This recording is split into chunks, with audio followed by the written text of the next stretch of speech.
Today on the Tim Marner podcast show, I've got our Jen Harrison from Harrison Design and Developments. Yes, hello. When did you start design and development side? We transferred into design and developments about 18 months ago. We were doing construction before that, but then we felt that we were kind of moving more into the development side, working with a lot of developers and wanting to, I suppose, grow that side of it a little bit. So we kind of transitioned into the new company and yeah, I've not looked back really.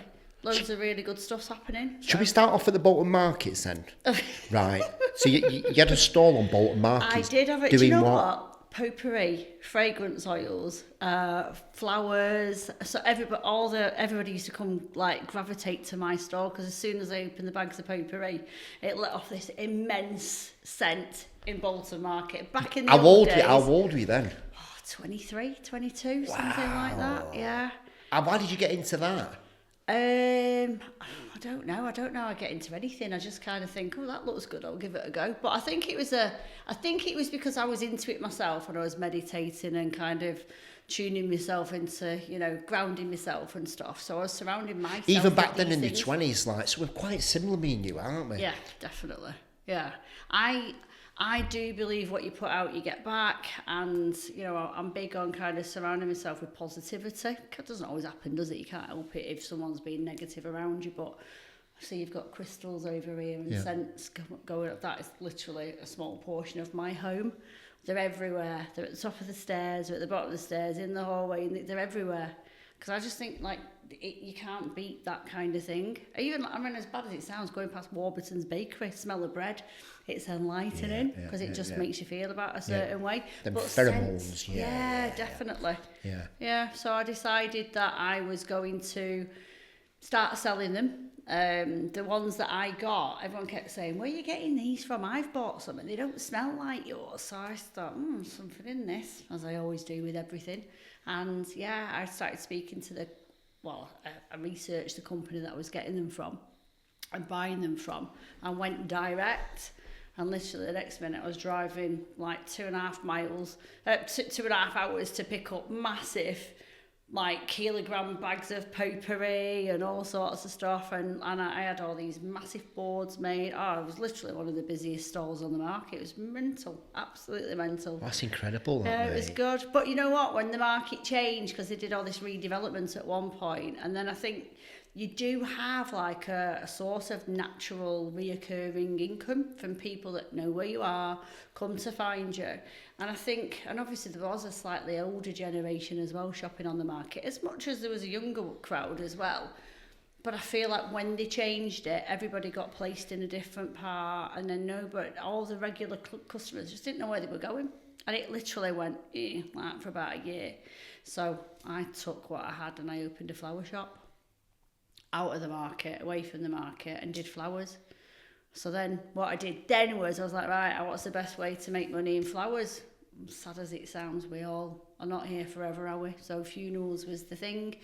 And I made some really good relationships with a couple of funeral directors and got really friendly with them and started winning contracts. And so it became a really big, very quickly, probably within the first year, I'd probably say 80% of my business was funerals. So I would be literally constantly churning out all sorts of different things for funerals, be sprays, things for the coffins, and then I was probably in with about 8 or 9 different directors. And then one of the directors that I was really friendly with, the company he worked for, then were starting to acquire others. So the business just went nuts.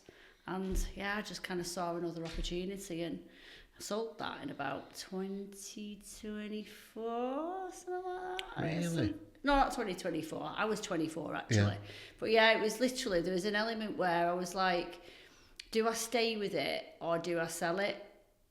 But it was mad busy.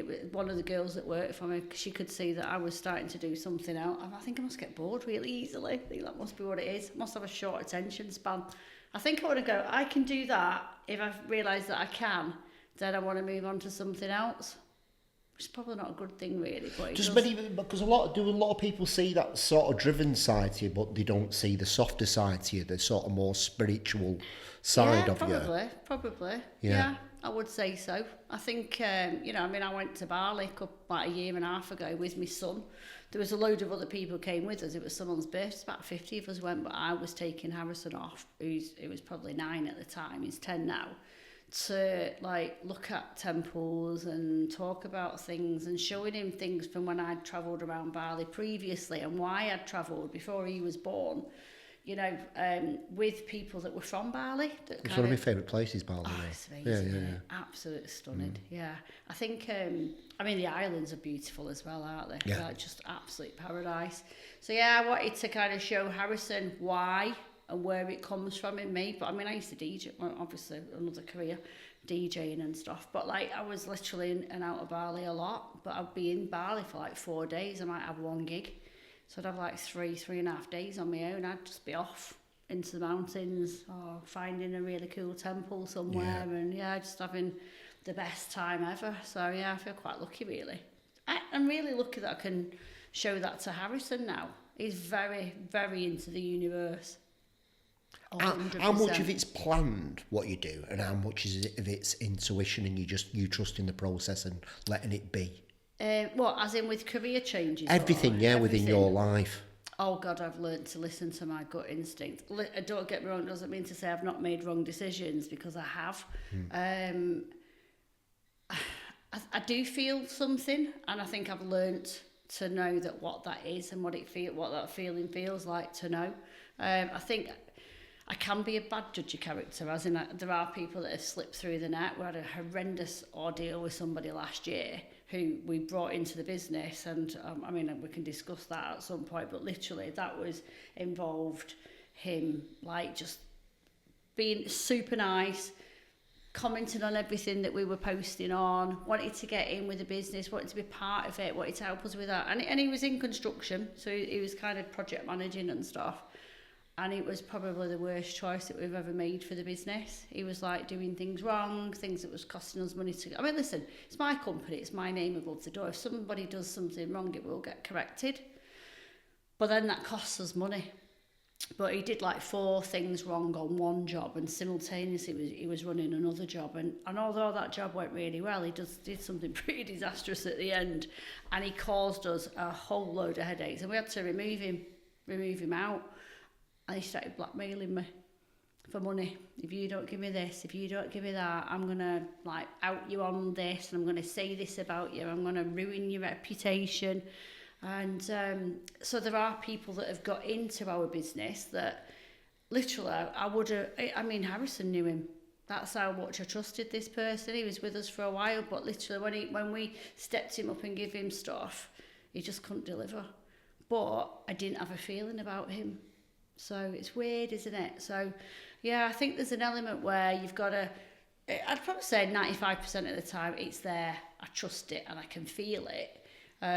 But then there's other times that I'm like, why did you not let me know about this one? This one was probably the worst one of the lot. But then I also think you have to learn lessons. Which I've gone through probably a year of turmoil and chaos based on his actions. Yeah. You know. I heard a thing the other day about people will present you with people and situations will show you where you're not free. And I do believe, you know, like 100%. You, that person has been sent for you to kind of, for that lesson. Yeah, 100%. I mean, he also... Were you have any sleepless nights over with what he'd done, like, or are you able to... To a certain extent, yeah. I mean, I always sleep pretty well, actually. I don't sleep for long, but I sleep really well. I mean, it was on my mind, but I still kind of slept well, which is a bit odd. However, he was a very destructive person, so he decided that he was going to do this post about me, how have you... Like narcissistic in nature. Right. Yeah, and if you don't give me X amount of money, which he was not owed, that I would have stood up in court and said that. He was not owed, and I could prove that he wasn't owed anything. If anything, I should have been going after him for the things that you've done wrong. But in his head, he decided that I owed him money. It started off with $5,000, then it went to 10. So he's just making up numbers in his head. And then this one particular day, decided I owed him 20 grand. And if I didn't give him 20 grand by 5 o'clock, then he was going to do this post about me. And he did the post. It was all about how I apparently... If you ask me to build your extension or whatever, I'll just take your money and go on holiday and never build anything for you. So apparently I steal off people. And it was just horrendous. And I'm not going to lie, and I hate the fact that I'm talking about this because I know he'll probably see it, so he'll probably relish in the fact that I went under a little bit with it. But I have learned massive, huge, enormous lessons from it. In the way that we have now brought in a new team that are new head of operations, new ways to do things that will ensure that these things don't happen. I mean, to be honest, out of everything that we do, I'd probably suggest that he was the only person that did anything particularly wrong anyway. So it wasn't really happening, but it's made me like kind of tighten up, screw down the buttons and make sure everything's kind of legit, on tap, signed off. Yeah, exactly. So we've just now got, based on all of that, a new head of operations. He's come to us from Vinci Construction, who are like tier one. Like, I mean, they did the Nightingale Hospital. He worked on that. I've known him for 20 years, so I know him. Used to babysit my son when he was a baby, so I know him and his wife really well. He's come into our business and he's literally restructuring everything for us to make sure that these processes are all tight. And the work that we're now starting to talk about in the pipeline is just on a completely different level. So if he'd not done that, as much as if you'd have asked me at that time, when I was crying on my settee because he was targeting my clients that we had coming up, saying, don't use her, don't this, don't that, and trying to ruin my business. If you'd have asked me then, that I'd be sat here now doing a podcast. It's the first time I've actually spoke about it. Is it really? 100%. I think it's good, mate, because I think sometimes people think talking about it gives the other person power, but I think by talking about it, it's like Voldemort from, like, if you by not saying his name, you're giving him power, and I think you should talk about it. Well, at the time, I went down the legal route. Right. Let's stop him from doing this. Let's make sure that post gets taken down. I could approve to a legal team who were amazing, that there was no facts in anything that he'd posted. So obviously they knew that then they could then go after him. But he was just literally replying with, fuck off, you set of cunts, you can bleep that out if you like. But he was just, that's what he was coming back with. Rather than it was like, fuck off, you set of cunts. That was his mentality. And then I was like, we're getting nowhere with this. And it got to a point where I spent something like 18 grand on letters and this, that and the other. And I thought, where do I draw a line under this? All my friends, everyone else was saying stop. The legal team was saying you've got an amazing case. You need to go to court with it. But then you're talking 2 years in court, in and out of court, headache, stress, you know, probably £100,000. When I asked them how much it would cost, they were like £100,000. I'm like, you know, well, one thing, I haven't got £100,000 lying around, and two, I don't want the headache of it. So I kind of decided, right, let's just see what we do, set it to one side, and if it rears up, it rears up. If anybody wants to believe that and they don't want to come to me and have a discussion about it and let me show them the facts, then that's absolutely fine with me, because there was 4 things we had to put right on that job. So, and there were serious things. So, and I've got all the facts, I've got it all, but you know, I'm past all that now. I feel like I'm in a completely different place. Without him doing that, I wouldn't be doing and moving in the ways that we're moving now. I honestly really do truly believe it, but the place where I was horrendous, you know. So if he wants to take a bit of relish from that he put me in a horrible place then, but you can't keep a good person down for too long. That's the way I look at it. So yeah. How did you come at peace with that when you said, look, you put it to one side? Were you then kind of going, just let this go now? Yeah, just let it go. And, you know, it's lost me work, I won't lie. We were supposed to start some works in Liverpool, and it was like renovating 9 apartments, which would have seen us through for over a year, and it's quite a big job. It was like over £1 million, and he hounded that client that much. So I just thought, you know what, I can't stop him doing what he wants to do. I can't stop him, can I? No. Even with a legal team, I can't stop him. No. And I just thought, well, you know, he's obviously a bit warped in the head, so you can't deal with that, can you? So I'll just let him get on with what he feels he needs to do, and I'll just kind of rebuild. All right, it might take me a little bit of time. You know, I'm not going to walk out there tomorrow and win £1 million job to replace that one with. But in general, what we have done is we've scaled back. We've looked at the company, we've scaled back, and we've gone, right, where do we actually want this to go? Because I was doing a lot of resi work, and I was doing a lot of light commercial work, And I actually feel like I want to be more in with like the hospitals and the schools and the this and the that, which is now where we're kind of focusing. Our aim is still going to do that. Yeah. But I don't think I would have been pushed into doing it so easily, because I was kind of coasting along quite well and we were growing on a really nice kind of trajectory. So where I was planning on being, we were kind of aiming at and winning and gaining. I think for me, now I look at it and think, thank you. So if you're watching this, thank you very much. I really do mean that, actually. Beautiful, because mate. it's really put me in a place where we have got a new plan and we're actually already making it work. So we've got about 3 jobs in the pipeline that have actually been signed off, but they won't be starting for about 3 or 4 months because they're quite biggies. And I was just saying when I was talking out there, and you said, stop talking. Funnily enough, I've got a motorhome. So we've made this plan to do this thing, go into these sectors. We're like, how do we get in there? Or you need to get on the frameworks, you've got to this, you've got to demonstrate that.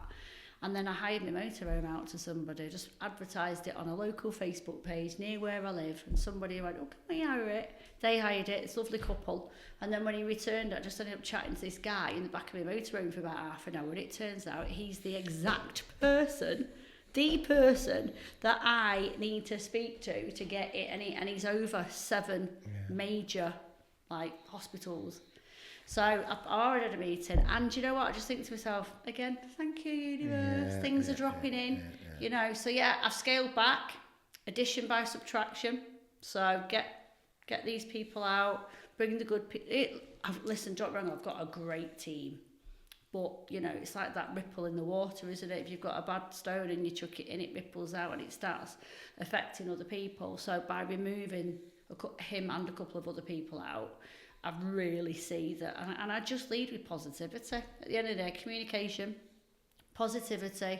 If there's an issue on a job, then it can be solved. Every problem has got a solution, so we just talk about it, get on the phone straight away.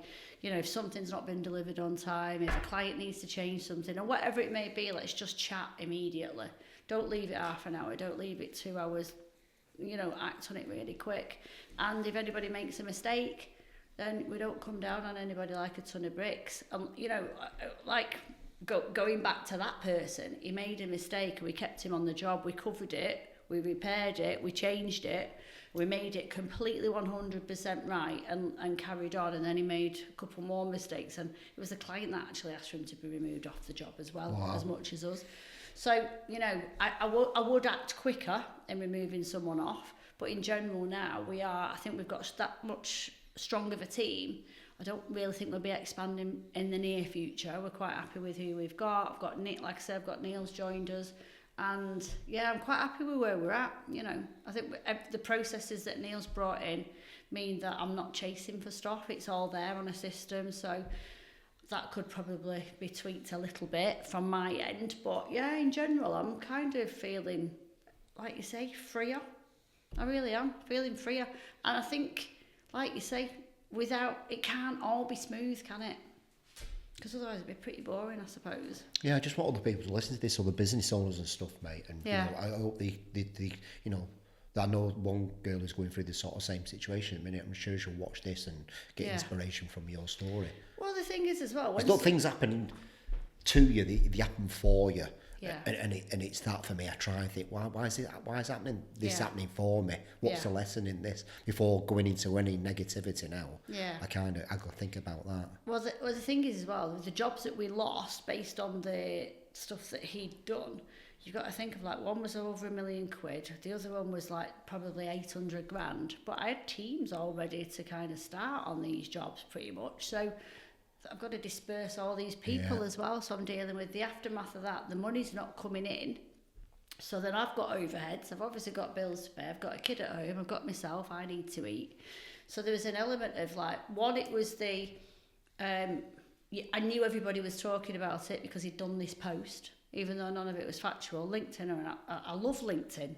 I absolutely adore LinkedIn, and I've got lots of work from LinkedIn. But when it came to this, they really let me down, because I was going to LinkedIn kind of saying, you know, this has been posted. And in the end, it was like the only way you can get it off is by blocking him. So I'm like, well, I want it down. You know, it's harassment, it's false information, none of it's true. And then they came back to me and like, well, we can't prove that it's true or not, so we're happy to leave it there. And I'm like, what the hell? You've got this huge platform. They don't really care, do they? No. And again, that's something else that I had to learn about, because I was on this big advert for LinkedIn, and I love LinkedIn, and I think it's a massive way to generate business. Yeah. I mean, we've just done a £500,000 house extension based on somebody coming to us from LinkedIn that I've never met before. So it does work, you know, keeping your message flowing, keeping talking and stuff. But that now, to me, LinkedIn's got a dark side. Yeah. And I don't like it. But I can't do anything about it. So I've just got to look at it as like, listen, let that stay there. And if anybody wants to believe it and not trust us, then go and find somebody else, because you're probably not my kind of client, I guess. Yeah. That's how I've got to look at it, really. Let me go back to the flower shop for a second. Okay. Right. Yeah. So you've gone through this, because you're a bit of a different dynamic, aren't you? There's an amazing sort of feel, trust it, then you've got this logical, driven side that's just kind of. So I'm trying to get, because it's good, because when this goes out on LinkedIn, people can really get to know you. Okay. So if a post does like that happen, you can kind of go, no, Jen's not like that. Yeah. Okay. So you start off like doing the potpourri. Yeah. Start doing that, and then you get this flower shop. Mm-hmm. This flower shop, again, is that just an intuition of kind of going, I'm going to set up a flower shop? Yeah. The head doesn't come into it. It was a natural progression. Before you know it, I've got the keys. And then your logical side comes, right, how can I make this work? Yeah. Boom, boom, boom. Yeah. So where'd you get to on that, and then when did you leave that? So I was probably about, oh God, I'm rubbish for years. If Columbo knocked on my door and said, were you last year? I've not got a clue. I was about 23, 20. I think I had the flower shop for about 4 or 5 years. So I did the market stall, and then that kind of overlapped a little bit. I kept the market stall on, paid someone to run it while I was setting up the flower stall, and then realised it had its day for me, Bolton Market. It had lost it. I'm sure it's doing really well now, but everything changed. So I just then put everything into this. So I was literally, plus I knew I was the only flower shop in the area, which was a massive bonus. And I did it in an area where I grew up and I knew people. So which was where? Breakmit in Bolton. Right, okay. Yeah, so it was on the main road, on Bury Road, where Safeways used to be. I think it's Home Bargains now, and where Mecca Bingo was. It was on that row there. It was an old antique shop, and I literally renovated it, turned it into a flower shop, and I used to have like a little stand outside. And like I say, I was more. And it's probably now a network, kind of understand about the golden goose and the eggs and all that kind of stuff. Rather than just selling to Betty and Johnny wanted a bunch of flowers for his wife Doris or whatever, and that, I don't mean to be disrespectful to florists. I was like, where are the bigger orders? And predominantly it was in funerals, because they were happening every single day. So where does that mindset come from? How did you get at that at such a young age? I like being busy. I don't know if I've got ADHD, undiagnosed. I think we all have. Yeah. I think probably now it's more difficult to find somebody who's not got it. I think literally I hardly sleep. My mind's always active, and I need to be doing something. So and if I'm doing it, I don't want to. Someone taught you that though? Is that just how your mind works? It's just my mind. Right. Yeah. Okay. Yeah. So you've always had this business entrepreneurial side within you. Yeah. I had a cleaning business when I was 14. I used to clean for a disabled couple who, they had carers, but the carers would just come in and care for them and wouldn't clean. So every Tuesday and every Thursday I used to go in and clean for them. And then one of them had cerebral palsy and the other had polio, so he couldn't walk. They were so funny. They were absolutely hilarious. But on the back of that, she was like, oh, we know somebody else. And before you knew it, at 14, on Monday, Tuesday, Wednesday, Thursday, I'd finish school, jump on a bus, I'd be going to Astley Bridge, Bromley Cross, somewhere else. And not, that, I mean, 20 quid every time I did it for 2 hours, at 14, back then. You know, it's not that bad, really. Not bad. Yeah, I was the richest kid on the block, I think. But yeah, I just... I don't know. I think it's only as I've got older I've just realised that it's just the way that I am. That's just your nature? Yes. Yeah. And I like helping other people to be like that as well. Does it come from your mum or dad, any of that side? What was little Jen like back in the day? So me growing up, I grew up with a load of lads. There was no girls, so I was either on my rally burner Rally burner. Playing I had one of them. football, yeah, blue and yellow. Yeah. Playing football. I grew up building dens, setting things on fire, that type of stuff. So yeah, that was my childhood. I didn't really grow up with girls, so it's predominantly boys. And funny, actually, I had another chat yesterday with somebody who's come to hire my motor, and the daughter plays for England. She's one of the England female footballers. And I was like, oh my God, I was telling her this story. When I was little, played football, was always on a BMX, and then when we went to secondary school, I wasn't allowed to play football. Right, what are you on about? I'm in the football team. I don't know, you're not now. Boys only. And I was like, I cried for weeks. Absolute weeks. My mum wrote a letter to the school. Nah, they weren't having it. So, yeah, I wasn't allowed to play football. And I was like saying, oh, what a great transformation it is now. That's it's amazing, around. isn't it? Yeah. I absolutely love it. So, yeah, I was very tomboyish, but still with a girly edge. And my mum, this is where... So obviously I was a wig maker as well, something else to throw in the pot. We need a list, don't we? My mum lost her hair when I was a little girl because my dad had become really poorly. We didn't know what it was for a long time. I was only probably about 7 or 8.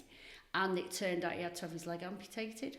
So he'd got some kind of an infection and it was moving up his veins, so he had to have his leg amputated.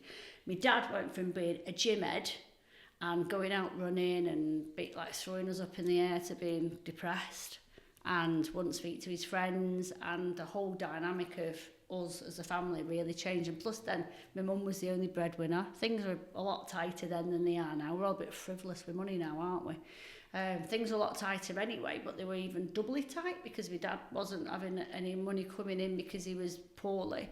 So to me, growing up, I saw my mum losing her hair, getting bald patches, my dad really poorly, not wearing probably my sister's clothes after she'd worn them for a year, like that kind of hand-me-down nature, I suppose, which, I mean, was kind of what we did a little bit. But yeah, I kind of grew up in that, really. And I think watching that and seeing that and watching my mum struggling with these horrendously cheap synthetic wigs, because she couldn't afford a wig, on top of everything else she was having to pay for. She was always constantly dabbing her head because sweat was running down. She had this plastic wig on her head. I always said when I grew up I wanted to be somebody who helped somebody that had bald patches. So for a long time, and around about the time towards the end of the florist side, when I was getting rid of that, I learned how to become a wig maker. Wow. So, but I also developed a technique, a lot of people do it now, where I had a client who'd been attacked with a machete. So a boyfriend, she was lucky to be alive. She had scars on her face, scars on her head. So I would make this template of where the scars were, assess what her hair was, what type it is, the texture, the thickness, the length, the colour. I mean, we'd colour some of it, and then we would knot like that piece to completely mimic that shape. And then, nobody wants to walk around with a full wig on just because they've got a bald patch there. So literally we'd do it so you could throw it this way, throw it that way, tie it up, swim in it. So a bit like how men have toupees and stuff. I did quite a lot of that as well. So yeah, and then I started having people saying, like, can you teach me how to do it? So I started an academy. And yeah, so then when I left being a florist, I started like music, DJing. And so I was going out being like crazy around Manchester and wherever, going to the clubs. And I got asked to present a nightclubbing programme on Sky, on Rapture TV. So then I was like going to all these different... Because I just say yes to everything, as you can probably tell. Yeah. You're just flowing, mate, aren't you? Yeah, so... Just like flowing with it. Yeah, so then the next minute I'm in Blackpool, Leicester, London, walking into clubs that I know nothing about half of the time, trying to do a bit of research, but you didn't have Google really then. You might have Mixmag and DJ Magazine, so I'd be trying to find out about... I'd have a bit of a bio, but that was it. So sometimes I'd walk in and I'd go, oh my God, this is amazing. This is absolutely the best sound I've ever heard. And then sometimes I'd be like, what the hell is this? But I'd have to pretend I was having the best time. So I'd go around like interviewing clubbers, promoters, DJs and stuff like that. And that used to go out on Rapture TV on Sky. So I did all that, but then through doing that, I don't know if you still want me to talk about flowers. Are you all right with me flowing? Yeah. Through doing that, I ended up wanting to be a DJ. So I was in Ibiza on Bora Bora Beach. I was probably have a couple of one thing or another, and I was like, I want to be a DJ. When I go home, I want to be a DJ. And then I didn't do anything with it. And then that was 1999. And when it hit 2000, I was in Holy City Zoo, which was a club that I'd gone to with Rapture TV. So I'd made friends with everybody. Where was that? That was near the BBC on Oxford Road. Right, it was yeah, round yeah. the back. Yeah, I've been to it. Yeah, really big, dark club, but the music was just like housey, but on like, I suppose like just on a different level to what I was used to. So if ever I wasn't presenting on a Saturday night, that's where I'd be. And I made friends with all the promoters, and then I was like going to Venus, going to other places in Manchester, and then I was like, when we were in Holy City Zoo on New Year's Eve, and everyone was going, oh, I'm going to go to the gym, I'm going to give up smoking. I'm like, so boring. I went, I'm going to make something happen. I'm going to be a DJ. So I literally moved to Manchester 2 weeks later because I wanted to be near all the vinyl shops. It was all vinyl then. And within 2 weeks of moving in, I'd ordered some Technics vinyl decks. Never done it before in my life. Got my mate Damien to come round to show me what I needed to do. And he's like, right, that one needs to go at a certain speed. And then this bit here controls the speed of this one. And I always remember him saying, it's like playing snooker. You've got to get the angle right. You've got to get the flow right. That's got to be going at the same speed as that, but you've got to get the bit. And that was all I got. That was it. And then 6 weeks later, I had a gig at Venus. Love it. Best thing I've ever done. If I could do anything right now, I would be a DJ, but I wouldn't be able to be the mum that I am, being a DJ. I have contemplated recently packing all our stuff up, and because I know people all over the place, and just going travelling the world for a year and living off DJ wages. I've not done it for years. I'm DJing at the weekend, but I'm like, that's me. The only reason I'm not doing it is... What is it, the frequency of the music that gets you? What is it that gets you about it? Absolutely feel... I don't know, just put music on and it just transports you to a kind of different place, doesn't it? You're still here, but like it's the beat, the feeling. I mean, I play anything from funky house. I was known as a funky house DJ for years, so it's like quite girly, housey, hands in the air stuff that everybody loves. So when I started travelling around the world more and getting more global gigs, so I'd do like 3 weeks in Indonesia, Thailand, Bali. Obviously, I've been DJing in Bali quite a lot. Dubai, and I'd be DJing with different DJs that had different vibes, probably a bit darker and a bit deeper to mine, a bit more techy. Well, I'm tech now. I'm more into tech. So I started coming back to Manchester to my residencies and people and the promoters were going, what's this? Turn this off, because it wasn't a particular track that they knew or liked, but everybody were going, what's this? Because it's still got to have an edge to it for me want to play it. And then we started going into the electro-y type sounds, because I was pulling them. I'm not saying it was all down to me, but I was pulling stuff in, going in record shops abroad that nobody had access to here, and throwing stuff on the decks, and literally that feeling. And also knowing that if I just go, it stops. Quite like that as well. I've never done it, but yeah, I've just had the best time in my life. I've made the most amazing friends. I'm DJing at a massive event this weekend in Birmingham at the O2 Institute. That's pretty much sold out. I'm on the main stage with Sandy Riviera, Brandon Block, Alex P. That's all my vibe. That's what I was doing it. But I was doing it Monday, Tuesday, Wednesday, Thursday, Friday, Saturday, Sunday night somewhere, or in some kind of like day club somewhere, or some crazy after party like Orange Club in London was pretty nuts. Like Monday morning when everybody else is going to work, you heading into a club. But yeah, just crazy times, but the best times. I earned the most money, the easiest money probably, and the funnest money being a DJ. But I still music produce. I still like to keep me little things in, but I'm massively missing it at the moment. If somebody asks you what you do, what do you say? What do you tell them that what you do? It's easy to say what I don't do, I suppose. I don't know. I say if somebody asks me now what would you still identify as a DJ? Yeah. Do you? Yeah, I do. I mean, I get asked to do a lot more gigs than what I actually accept, so that's nice. But even like this weekend, for me to go and DJ at a Sunday gig on a bank holiday weekend means massive, me, travelling down to Birmingham for Miss Moneypenny's, one of my favourite brands, love you. Yeah. For Miss Moneypenny's, who I had a residency for many years and travelled all over with. Been around a while, Miss Moneypenny, hasn't it? Yeah, love it. Chuff and all that. Chuff. So for them to ask me to DJ on the main stage for them is an honour.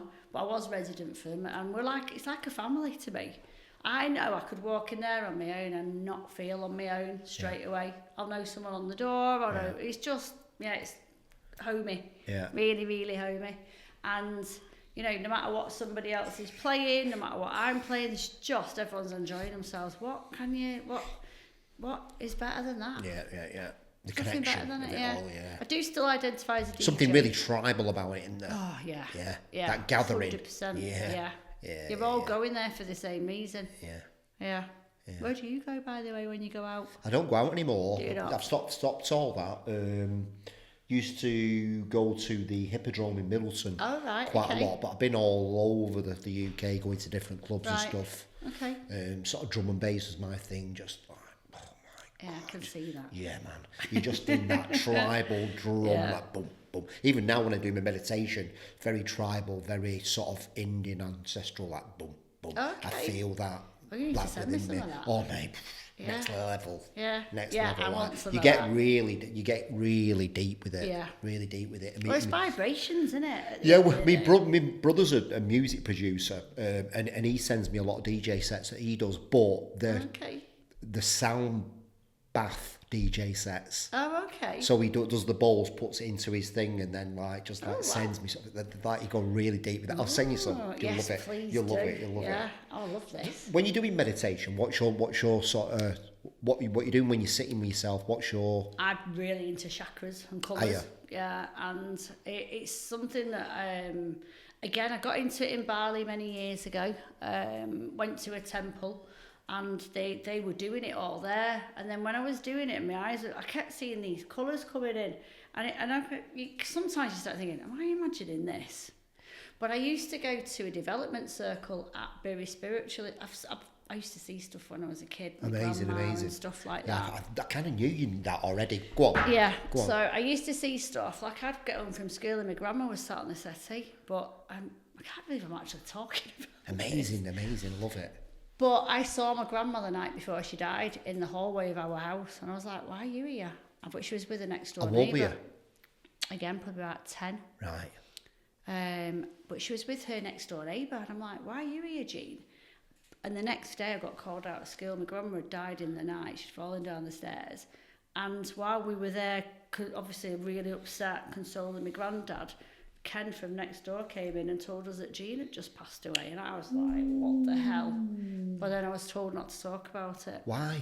Don't know. I don't think my mum was open to it. I think my mum, although I'm so glad I said it before and I didn't say it after, because I'd said it before it had happened, but I think it scared my mum. Did it scare you? No. You knew? Yeah, but my nan off my mum's side's the same. Later on, years later, my nan used to see her husband who died when my mum was like 14, so he died a long time ago. Which one of the Claires is that? Is it clairvoyance or clairsentience? I can't remember what the actual... clairvoyance, isn't it? When you can see, and clairsentience when you can feel, isn't it? Yeah. So, it's good that. I've never thought of talking about this coming in here. I love that. But yes, I went to Bury Spiritualist Church I had my flower shop, and I'll tell you how that came about, actually. Wow, there's loads coming out in here today. I was in my flower shop, behind the desk, and these two ladies, one was called Betty, I can't remember the other one, and she came in and she went, they were talking about stuff, and I was like, you okay? And she was like, yeah, we need some flowers, but I don't have any idea why we've come in here, because we don't even live around here. I was like, okay, well, that's nice. And then my nan, who had passed away on my mum's side, was stood at, if I ever saw my nan, I get the smell of Pond's hand cream first. She always smelled of Pond. I get that, and then she kind of appeared. She stood at, and obviously they didn't know that. And I've walked around my nan to go and sort these flowers out, and she went, now I know why I'm here. Really? She said, my name's Betty. I run Bury Spiritualist Church, and you need to come and see me. You've just walked past somebody. She said, is it your grandma? I went, no, it's my nan. Well, same kind of thing, but we call her nan. She went, I can see her. And that's how I got into going to Bury Spiritualist Church. So we all used to sit in a circle with a little tea light on, and do all this crazy kind of like this one. First I used to think, oh God, what am I doing here? Oh, come on, tell me. What am I doing here? Like, just like I'm with like a bunch of people that I don't know and I'm not quite sure I fit in. What, you're in a circle and there's a little tea light in the middle? Yeah, it's all in darkness, little tea light. This one, I think she was called Jo, and she used to go, like she'd talk you through, close your eyes, imagine that you're in a corridor, and in these corridors there's like windows with lights coming through, and some doors and some of the windows are open, and blah blah blah. Choose your door, or walk past a window and have a look and see if you want to go through the. So you kind of imagine it thinking, I'm just making this up in my head here. Oh, come on, Betty. And and then next minute, like I remember, but again, very very me. People saying I was in a purple field with a red tree with strawberries in it. Very Beatles-esque. Yeah. I'd gone through the door and ended up in space, probably the way my head is, looking down on the earth, and there was a load of these little dots. There's loads of stars and loads of these little dots, and I'm thinking, what the hell's going on? What have they put in that tea? Because I'm imagining all sorts of stuff. And these dots were turning into people and giving me messages and then going past. And then this lad came up with this motocross bike covered in mud. And as he came up to me, there was like a school calendar. Do you remember he used to rip off the things? And he was ripping them off. I can't even remember. I think it said something like April or whatever, and there's a circle around it. And he said, tell me, Mum, that I love her, but please stop stopping my brother from doing what I did. And went. And then I was like, what the hell am I? And then when they brought you out of it, right, now I'm going to bring you all back. Come back to the door, wherever you are, blah, blah, blah, really nice, really calm. So you kind of come back and then you sat there and she goes, right, I'm going to go around the room now and see what's happening. And I'm like, oh, don't make me say what I've just been seeing, because it's just a load of nonsense. Anyway, they've gone round and somebody saw, and it was all meaningful, like somebody had seen a cookery basket from school with a hedgehog in it, and someone over here said, I rescued a hedgehog yesterday and put it in my daughter's cookery basket. So it was all meaningful stuff. And when they came to it, I was like, oh my God, I'm going to look stupid saying it. I don't want to say it. And I'm like, I feel really uncomfortable. I said, because it doesn't mean anything, I don't know. So I told them, and the first person that I described, this woman said she thought it was her husband's brother. And then the boy, who's probably about 13, with the motocross bike, with the number on it, I can't remember it now, but it had a number on the front, and full outfit, literally, he was the son of somebody in the circle. And I didn't have a clue, because I'd only just met him. And she was beside herself, but she was like happy, but she'd stopped apparently he'd had an accident doing motocross, and that's how they'd lost him. So she wouldn't let the other son do it. And that's when I thought, I have to just say what I see. It's a bit like a catchphrase, isn't it? Say what you see. So I used to do that, but it'd become quite a bit much, so I wanted to kind of switch it off a little bit. I always said I'll go back to it when I'm a bit older. You switched it off, did you?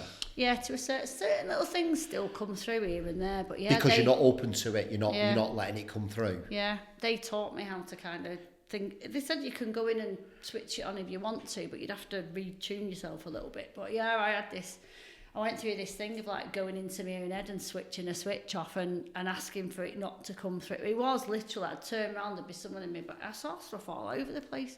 Class that. I just imagined it. But yeah. Shall we tell you about mine? Yes, please. So, I don't see any of that.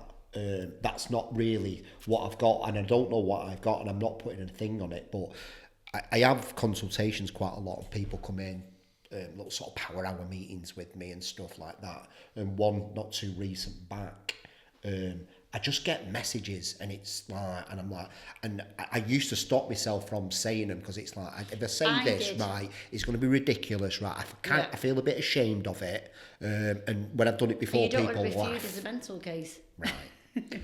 And I've just stopped that now, and I just say it. So I just said to her, look, I'm sorry about this, right, but I just got to say the colour green's here.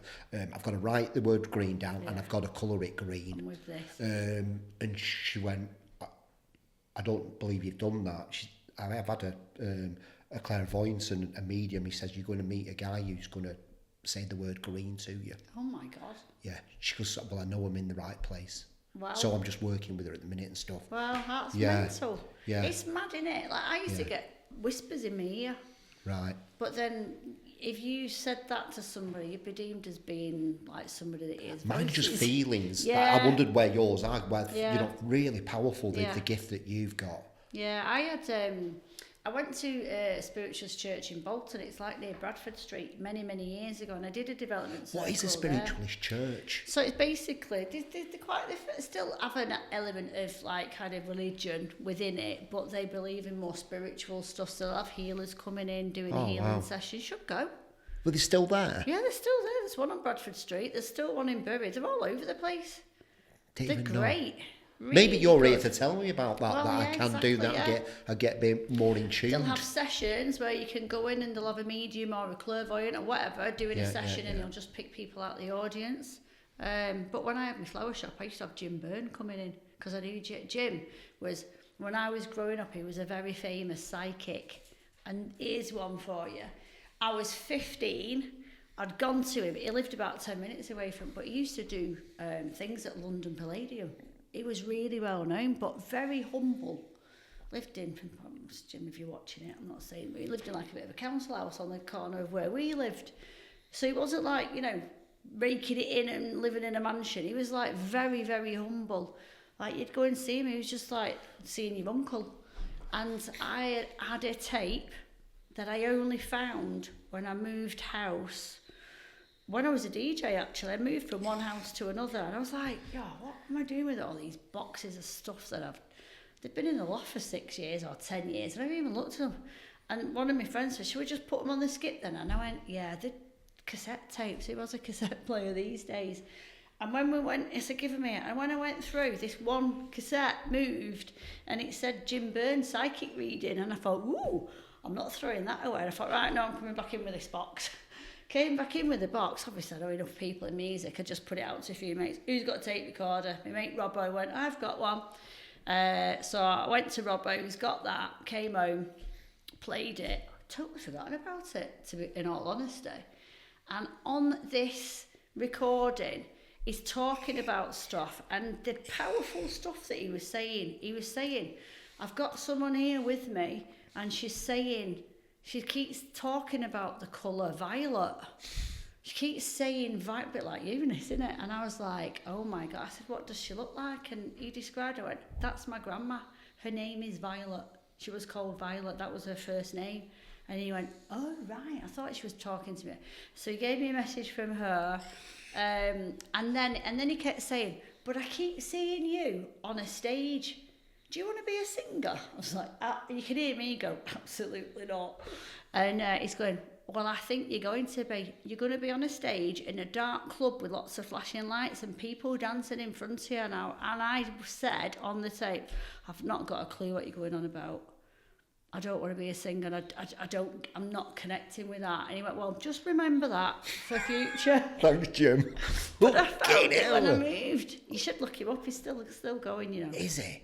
Yeah, I think he lives in Widnes now. He's my favourite. Yeah, I've not seen him for ages, but we used to have him when I had my flower shop. He used to come in and do once a month. But people he'd do, we'd get one of the treatment rooms downstairs, put him in there. People would book by the hour.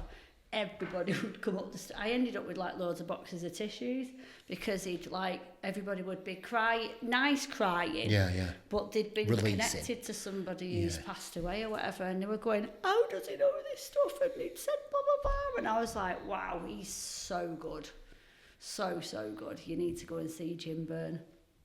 Yeah, we'll do. Yeah, I love all this stuff, and I can't believe I'm talking about it. It needs to be talked about. It It's just definitely like does, I think, you know, what you experienced when you were a little girl and stuff, and the shame attached to that because you don't do it because you're going to watch it. I think people should stop that. Yeah. It's a lot of power in language, and 100%. it's, you know, just feel stuff and trust the process. And when I was I got married when I was like 20 to this guy called Steve, and we did it in St Lucia on holiday, and we met another couple.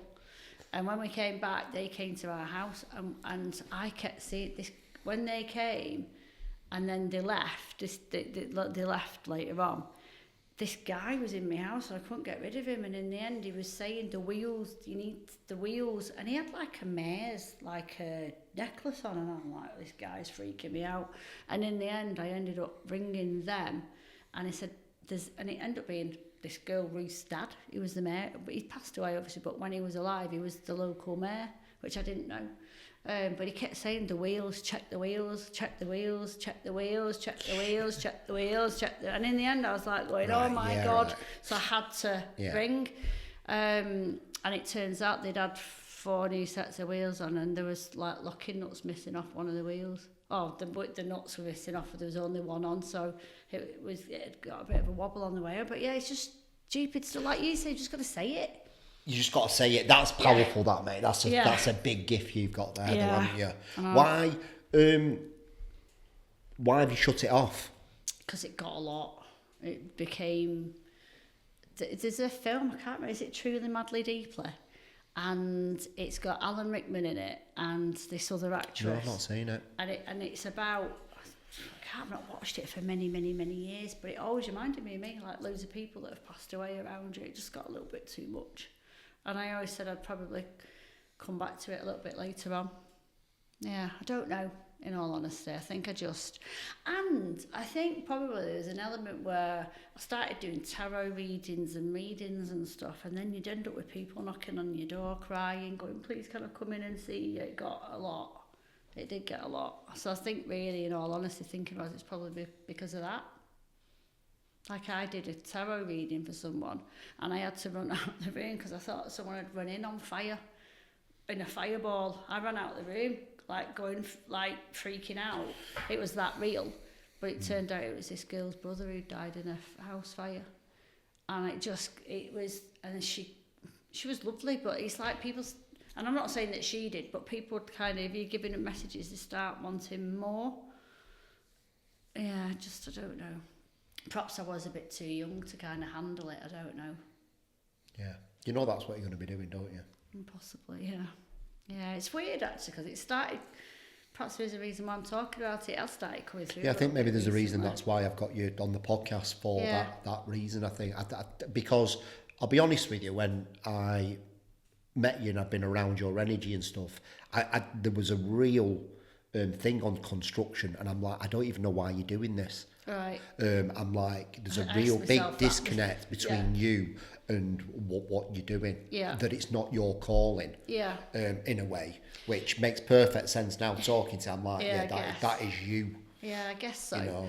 Yeah, and again, I think you kind of pick stuff up that pays the bills that you want to do, and obviously I was looking for something to do to pay my bills really. I got into construction from a hospital bed. It wasn't a choice. What do you mean?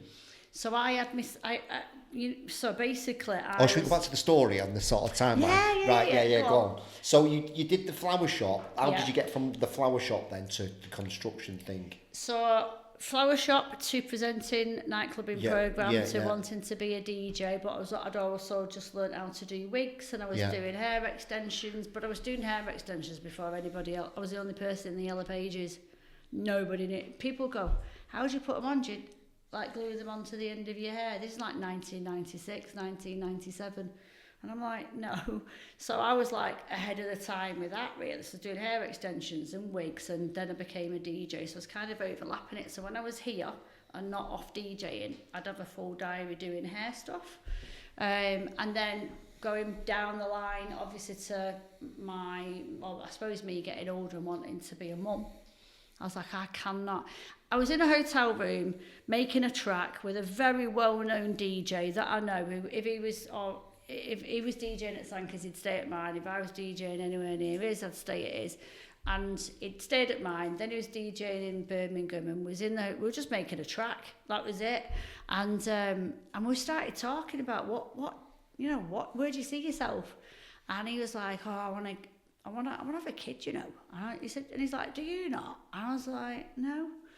And I was like, oh, do I? And that's it. That night, my head changed. And I was like, you know what? If you have a kid as a bloke, your DJ career will not be affected. Because you can get on a plane at any point. I know I've only got to a certain amount of weeks. Plus, who wants an 8 months pregnant person DJing in a club? One, it's not good for the baby because of the decimals and stuff. You don't know what frequency people are operating the systems on, because half of them are like peaking it out. my head fell off a little bit, and I was like, shit, I've got to do something here. I've either got to be a DJ forever or I want to be a mum. So I made the choice. So I took my life savings, opened a salon in Alderley Edge, renovated an old art shop and turned it into a salon with somebody else. So I did anything to do with hair, extensions or wigs was mine, and she did anything to do with nails and beauty. And it turns out I was allergic to her products. So, you were? Yeah. So within about... How bad? I rushed to hospital, 2 adrenaline shots in my arm, like 39 allergic reactions in 1 year, a voice that would go, but I'd feel okay, so I'd have this kind of Phyllis voice of Coronation Street. Very good, that, Jen. Really good. Awful. Not good when you're trying to answer the phone and Yeah, speak to your clients. But, she's a smoker. yeah, but I mean, there's an element where, like, you know, you might sound bad, but you are actually poorly. It turns out that I had a 70% shadow on my lungs. My breathing was horrendous. I passed all the asthma tests, but nobody knew what was up with me. I'd have a swollen eye 1 minute, my ears would be big and red the next. I never had a rash of it. Oh, it was just awful. I'd look like Sylvester Stallone's mum 1 week and somebody from another continent the next. Awful, like swollen, this, that, the other, and incredibly poorly on the inside. And I'd get better, go back to work and get ill again, get better. But the time frames were getting smaller and smaller, whereas I go back to work, it take ages, but it was getting quicker and quicker and quicker. Brutal. But in that time frame of me being off a lot, the members of staff that I had, or the self-employed, fun-loving girls that I had in the salon, were leaving because the other person that I had the business was with, they didn't get on. So I ended up with 1 member of staff. So I went from a fully functioning hair salon. And I get it, I wasn't there to run it. I was poorly. But she was charging me to run it, but not running it very well. But I ended up with like 1 member of staff left. The bills far exceeded it. I was incredibly poorly. And I went over to the salon to talk about it, and by the time I got home, I'd collapsed. My lips were massive. I've got a picture of it somewhere. My lips are huge, but it was more. I was driving home thinking, my tongue's all swollen, and I couldn't speak properly because and then next minute my throat was swelling, and I'm scrambling to drive home to get some, because I had like antihistamines, really strong ones in case I had a reaction, 180 milligram antihistamines. And I ended up on steroids. I ended up on 6 months course of steroids. But this was after. And I'm thinking, I've got to get home, got to get these tablets, got to do this. I had an EpiPen, but I was told I didn't need the EpiPen because I had a different type of reaction, but it turned out I did need it. And by the time I got home, I rang an ambulance. A paramedic came in like a little estate type car, not an ambulance. And then when he was with me, he was just going code red or a code 10 or whatever, and within minutes I was in the back of an ambulance. I just remember thinking, I'll never see Harrison grow up. And I had tears. I make me cry now. I had tears running down my face. Couldn't breathe, but all I could think of was, I'm never going to see him grow up. That's all I could think of. And I was going, trying to breathe. But if you breathed in, you couldn't breathe it out because everything was so swollen that there's no way for the air to get in and out. So I was literally kind of, I suppose, drowning, I guess. Not drowning, but like gasping for air. Yeah, it was awful. And then all I remember is being in the back of an ambulance. Don't remember how I got in it. Just remember being in it and my arms and legs shaking. So I'd been given 2 adrenaline shots. I'd been given 1, and apparently it wasn't enough, so they gave me another. And within minutes, my tongue was going down. I could feel the difference. And then I spent the next few weeks in hospital, surrounded by doctors, surrounded by nurses, like putting me on drips, steroids, this. They give me some. I had, my whole skin was covered in, hives, urticaria, whatever. It was like I had bumps that were, it felt like somebody had nicked my neck and poured 2 billion flesh-eating ants underneath and zipped it back up, and they were all trying to get out. That's what I felt like. I actually felt like I'd been transported onto the cuckoos, like one flew over the cuckoo's nest at one point. I was scratching from head to toe. They'd put me on an assessment ward with a load of alcoholics and all sorts of stuff, and older people that didn't know why they were there, and I'm listening to all this, but I don't know what's going on with me. I've just woke up it was just horrendous. I actually thought I'd been put on a mental ward at one point. Did you get any stop. messages when you were in that time? Yes, I did. What did she say? Breathe deeply. Right, okay. Yeah, I just kept getting breathe deeply, and I just remember thinking, right, that means everything's going to be okay. Yeah, even when I was trying to gasp, I heard breathe through your nose, and if I tried to breathe through my nose, I could get a bit more air in and out. But they do say if you choke on a grape, breathe through your nose. I heard that the other week. Someone said that aligns with that because you've got more ways to breathe, but we automatically try and breathe through your mouth because you're panting and panicking. I don't know, I'm not a medical expert, I can't vouch for the great thing, but there's an element where I did feel a little bit better, and I just kept getting breathe deeply, but I just felt like no one was listening to it. And I remember scratching myself and saying to this, I remember this nurse being sat there, and he was like chatting and laughing with them all, and I'm going, please help me, please. And I was stood in the car, I went, I look like a nut job. I was going, please help me, I can't stop scratching. And he went, I can't stop scratching these. I said, I'm so itchy. And I said, you must be able to give me something. And he went, might help if you stop scratching them. Like that. And I just thought, oh my God, I wanted to literally pop in one. But there's that level of like, nobody knows what you're going through. No one knows your pain that you're in. No one knows if you feel poorly. You might look great. I mean, I know I didn't, but you might look great, but you might be really poorly inside, you know, or your head or whatever it may be. So, you know, I'm very, I suppose, attuned to stuff like that. You know, if someone says that they're not feeling okay. And again, I tend to help a lot of people out in situations like that now.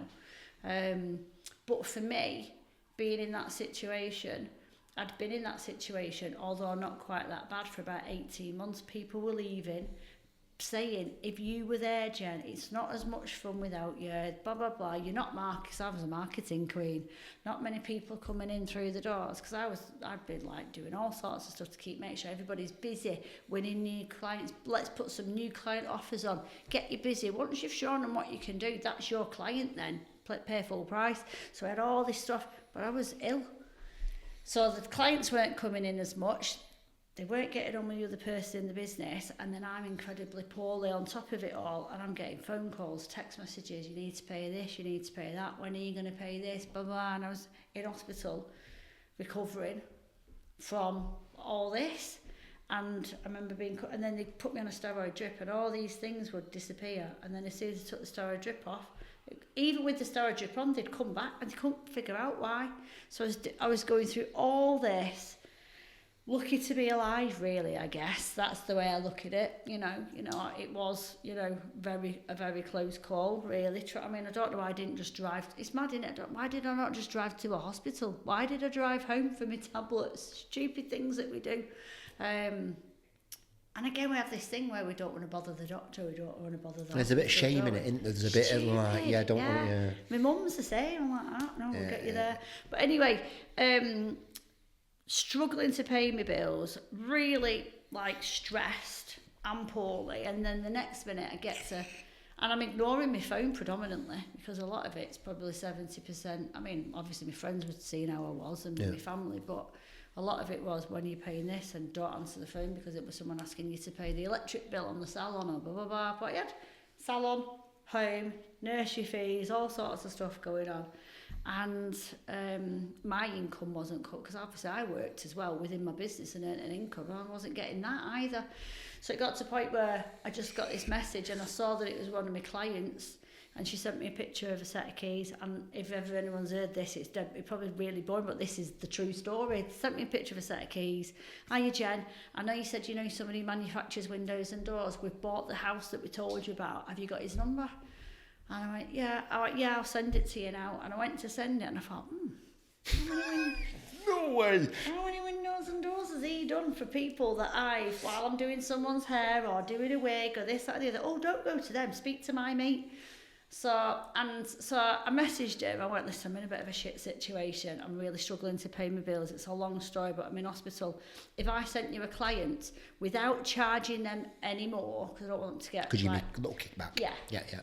Could I make some money from it? And he just literally rang me up and he went, 100%. Is that it? You would probably be one of our best salespeople if you put your mind to it. What's happened? I told him. Long and short of it is, I went, right, send me some stuff I'll give you her number, but that can be my first client because I think she'll go with you anyway. I had 2 clients in the first week. I said, send me some pictures of your factory. Send me some pictures of some jobs that you've done. And I just popped them on my Facebook, and I had somebody else go, oh, we're thinking of getting some new windows and doors, Jen. I'll speak to you. So I got 2 orders in my first week. But at the same time, I've then got somebody to bring in my laptop. So I'm on a drip in hospital with my laptop. Harrison was probably 18 months old at the time. Wow. So he was coming in, visiting me now and again. Well, obviously every day. But I was just like, send me everything I need to know. I want to know all about glass, glazing, different types of glass. So yeah, roof lanterns, bifolds, warm core doors, different types of glass, different types of ratings, what's best for this, what's best for that. So I just was absorbing all this information and then throwing stuff out there, and that's how it started basically. So my first job was windows and doors. A client of mine called Kaylee, who I used to do her hair extensions and wigs for somebody in her family, windows and doors for her, another set of windows and doors for somebody else that week, and it snowballed from there. And then the next minute, one of the first 2 said, oh, we're going to get the driveway done. Do you know anyone? I'm like, yeah, one of my really good friends has got a driveway company. So when I left hospital, I never went back to the salon. I went to the window and door factory, and then I spent a load of time out with the driveway guys, my mate Simon and somebody else that I know that had a driveway company. And I was like, right, if I bring work in, how can I? But then I needed to know, because it's like, I was learning things like, yeah, it's all right saying you've got that space and it's X amount per square metre, but what do we need to dig out? Do we need to drop a tree? Have we got to get rid of a shed? Is there any patio on there? What's the waste? And it got to a point where I was like going out on visits, stood in the rain. I was like, this is not for me, standing in the rain, measuring stuff up and talking to a client. So I'm like, right, I'll speak to clients, I'll pull some stuff in, and yeah, got insured. And then before you know it, within a couple of months, we were fitting kitchens, doing bathrooms, getting structural engineers in to look at people's walls, getting reports, getting architects in. And that's when I started networking. So that's when I started going to networking. You're a good networker, you aren't you? Yeah. Good networker, marketeer. Yeah. You just got it, ain't you? Yeah. I know, it's weird, isn't it? Because I don't think I would have ever labelled myself as that. Yeah. I've just always just done what I've done and enjoyed it, you know. Yeah. I'd probably say... Do you know why it is, mate? And I'll try to figure it out as you're talking, is that you don't come from a forceful nature. You come from a powerful one. Right. And I think people can see through people who are being forceful and marketing like that. Where yours is powerful, which it's with intention, win-win situations and stuff like that. Exactly. I think that's why you're so good at what you do in that space. I mean, at the end of the day, I was just thinking it this way: you need something, and I can help you to get it. And the thing is, I know enough people now. And obviously, I've got my own business now, but going back to then, I knew enough people that I could make it work. Yeah. And get myself out of the shit basically pretty quick, which I did. And not be allergic to it as well, which was even better. So, you know, I mean, yeah, some people used to go, oh, she's just a lead generator. Yeah, I do generate leads. It's my business. Yeah. I'm going to have no business if I don't generate any leads. So I do get a lot of flack. I've never experienced an industry where you get as much flack, and I've never been into the boy-girl thing, oh, women can't do this and blah, blah, blah. But I've never experienced it as much as I have since going into construction. People don't like it. I'm not saying everybody doesn't, because, you know, there's a lot of great people out there, but yeah, you'll hit a few stone walls, definitely. Yeah. People can't stand the fact that you're a woman doing stuff in construction. It's really archaic and strange to me, because I just think we're just all people, aren't we? Simple. If I'm doing a job, it doesn't matter whether, you know, who I am and what sex I am. I'm just going to make sure the right people do it for you. But yeah, and that's why I've surrounded myself. So I look at it this way. If you had a slideshow on there, and I do this in networking because I help a lot of people to connect in networking. Like, if you're one person, you're either the leader of your business, you're a BDM for another company, or you're a sales rep, whatever it is, your job is to bring business to the table, you know. And I look at my role is to bring business in, but also to make sure that the right people are surrounding me to make sure that that business is done correctly. All the right paperwork, the health and safety is covered, every little bit that we need to tick off to keep health and safety, HSE happy, make sure everyone's got PPE, make sure everyone's done signing in and signing out, you know, make sure the site's safe, whatever it may be. It's my job to keep everybody safe at work. That's the way I look at it. And I've had to get rid of people that have come working for us that refuse to wear a high vis. And I'm like, it's just a yellow bloody vis. I'm not wearing one of them. And I'm like, but you need to, otherwise you're going to have to leave site, you know. I mean, I don't imply that. I get other people to do that for me now because I get, fucking hell. Like, what do you know about fucking building and construction? I've had my own fucking building company for 15 years. I've come working for you now. And I'm like, I'm protecting you. You've just had a baby.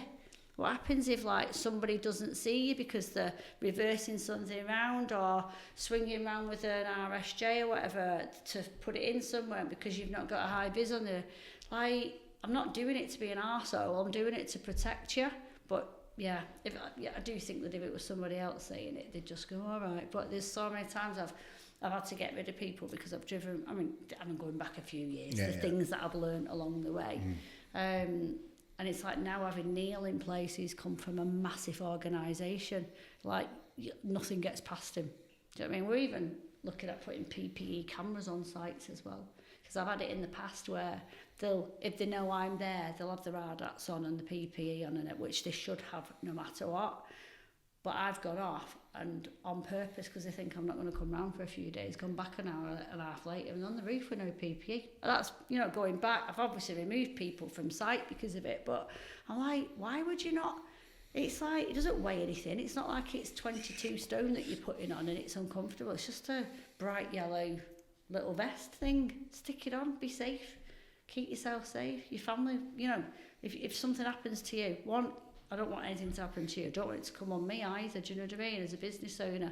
So there's things that I've learned from a hospital bed along the way. I've now surrounded myself with some amazing people that have come from commercial backgrounds. I mean, Mike works with us. He's worked for some massive organisations. He's like my business advisor. So he's an advisor, but he's been a QS, and he's great at kind of like, you know, pricing and making sure that, like, if we're building your house and you're funded by a company, that we're putting applications in for what we need money wise to pay for what we've just done and what we need to order for the next month. Your QS from your finance company comes on site, meets ours, probably Mike, and goes through and goes round ticking, checking, yeah, you've claimed for this, and rather than going, what's all this that you've claimed for that? Yeah. And that's why a lot of building projects go tits up, because a builder will get it, underprice it, lowball it to get the job, tell a client, yeah, I need 20 grand for this. They don't know any different. Half of them are using their own money.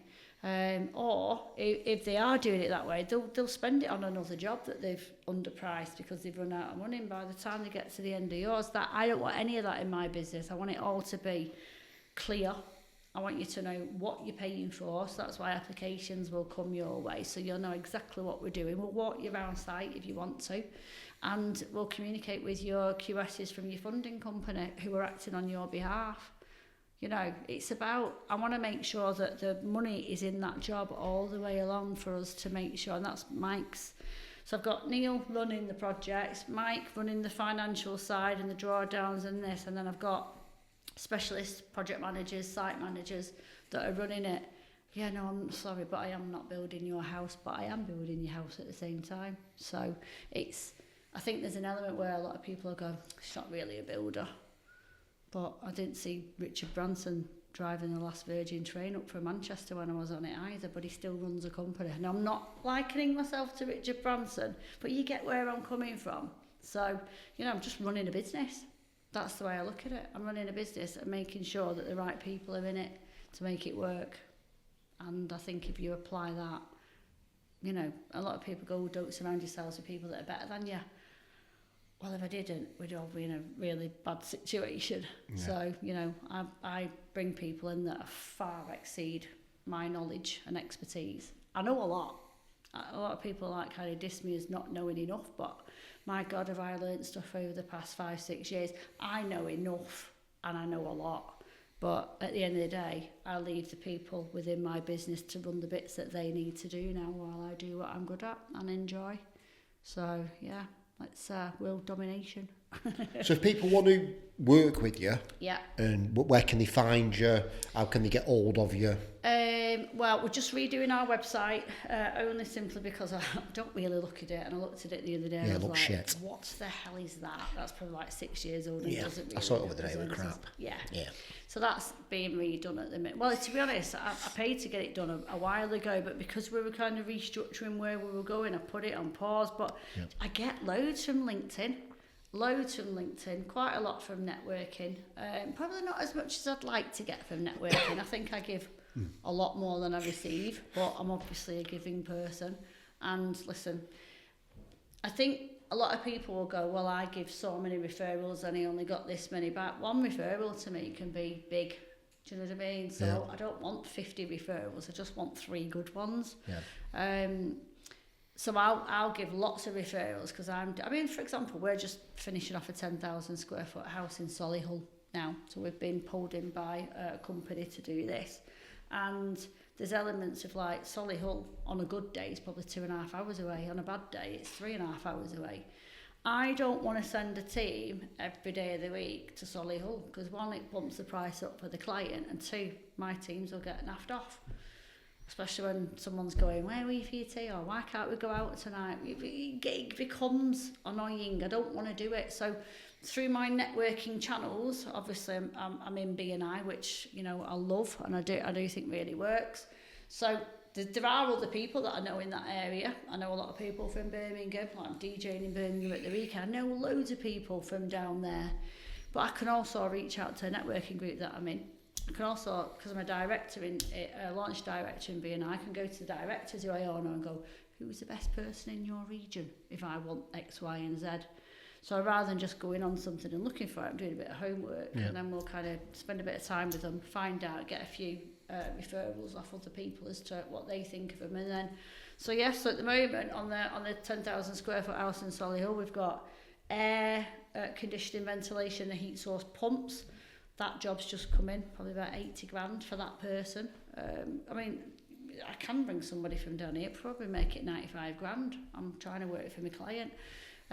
So down there we've just pulled in quite a few specialists, landscaping, lighting, because it's all fancy lighting, like footballery style stuff, like Rayco lighting. So like there's all these packages that I've given to people in Solihull, but will come under the umbrella of my business, as well as Neil's managing it, so Neil's not bothered about travelling back and down. And a couple of my team still want to be involved and travel up. What is the website address? I'm just trying to figure that out at the minute because Harrison Design and Developments is a bloody gobful, and I'm like, not quite so sure about that. Yeah. I did get built by Harrison, but I'm not sure if I like it, so I'm just pondering on it at the minute. Right. I'll speak to you. We'll talk about this after. Right. Okay. I've already got it for you. Okay. Okay, it's fine. All right, yeah. So at the minute it's built by Harrison, Jen Harrison. So it's Harrison Design and Development. Yeah. Built by Harrison. But yeah, I mean, most people find me on LinkedIn. Yeah.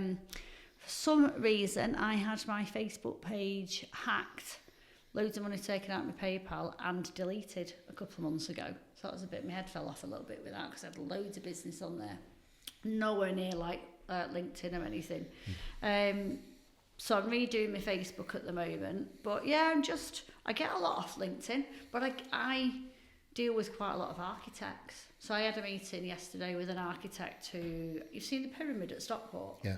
So that's just, have you been in it? No. Oh my God. Really? Oh my God, I'll show you some pictures in a minute. It's literally been transformed into like conference rooms, wedding venue, right. I suppose Indian, Pakistani, buffet style restaurant downstairs. It's stunning. It's absolute, from the minute I walked in, there's some lady on a harp. Oh, the light, I love lighting anyway. The lighting's spectacular. Yeah. It's really lush, really plush. They've got this bloody huge chandelier coming down from the ceiling, and literally it's now been transformed. Is it the Royal Nawab or something? I can't really remember the name. I was only there last night, but stunning. So I got a guided tour last night from the architect that's done that. So he does a lot of new build houses, renovations, blah, blah, blah. So, I mean, I went to meet him to have a look around that, but also we sat down and had some scran and then chatted about how we can pass each other work, because obviously he can pass me work, but probably in the last 3 weeks, I've picked up 4 or 5 phone calls where someone's gone, hiya, I've been giving you a number and we're looking to do an extension or we want to do blah, blah, blah. And I'll go, oh, have you got your plans and drawings? No. Oh, do I need them? Like, yeah, because obviously we're a builder, we follow instructions. Oh, could you come round and give me some ideas? That's what an architect's for. They'll sit down with you, chat about what your house is doing now and what you're trying to do with your extension. The right architect should be able to deep dive into you to find out what it is, rather than just, I want an extension. What for, what you're doing. And then when it's gone through planning and when it's, so we've just done a bungalow in Liverpool for a client, came to me, again, knew what she wanted kind of, but didn't know how to do it. So I brought the architect in that I know. And then I was like, when that goes through planning, I want to be the one that obviously costs it because she's come to me. So that's so it's a bit, I pass work to them, they pass work to me. So architects are really good for me. QSs, surveyors, all sorts of people. So I, rather than targeting Bob and Doris down the road who might want an extension or a house renovation or whatever, I'll try and go to people that are dealing with 20 of those. Golden gooses. Yeah, as we were saying before. Yeah. And really when you think back to when I was talking about the florist, although I kind of thought I'd been taught that in the networking thing, I did that when I had my flower shop many, many, many years ago. Someone just put a label on it, but you've like sort of like done that. Yeah. Appreciate you, mate. Thank you for coming on. You're welcome, and thank you for inviting me. I've really enjoyed it. We're going to be doing another one when you go on to your next stage, but I'm going to be talking about after the podcast. Thanks for listening, everybody. Thank you. Goodbye.